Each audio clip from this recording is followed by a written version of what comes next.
I'd like us to look at a very, I would not say fascinating, but I would say very instructional passage in Isaiah chapter 40 today, verses 1 and 2 from our devotions.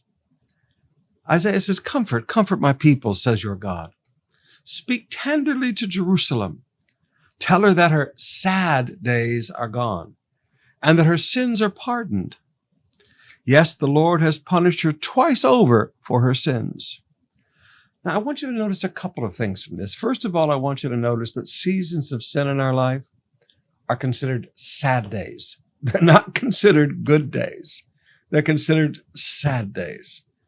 Seasons of compromise and seasons of sin in our life are sad days. So when you think about, shall I go off into a season of sin? No, please. That's the beginning of sad days.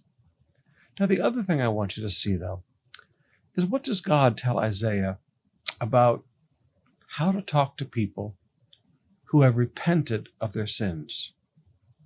Now, we're not talking about people who are still living in sin. People living in sin, Ezekiel teaches us, you warn a righteous man of his wicked ways. You have to get in people's faces and speak the truth in love. But I want you to notice when a person is what I would call post-repentance, when they've repented of their sins, he says, speak tenderly. He says, comfort. Now those are words of compassion. Those aren't words of judgment and condemnation.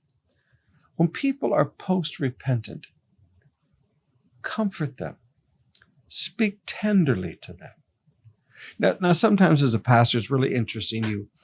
You're dealing with somebody who's gotten off into a sad season of sin, sad season.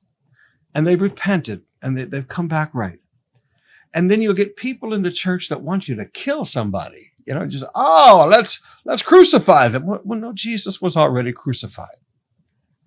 Now, you have to understand that when people are post-repentant, when people have repented of their sins, we comfort them. We speak tenderly to them. Maybe the great illustration would be Paul's writings about the guy sleeping with his stepmother in 1 Corinthians. And in 2 Corinthians, he said, now comfort this guy. Bring him back in, and comfort him. At some point, we have to realize when a person repents, the sad days are over. God restores the joys of their salvation. God begins to rebuild their lives. God begins to rebuild everything that sin has destroyed. So let's watch how we talk to people who have repented. We comfort them. We speak tenderly to them.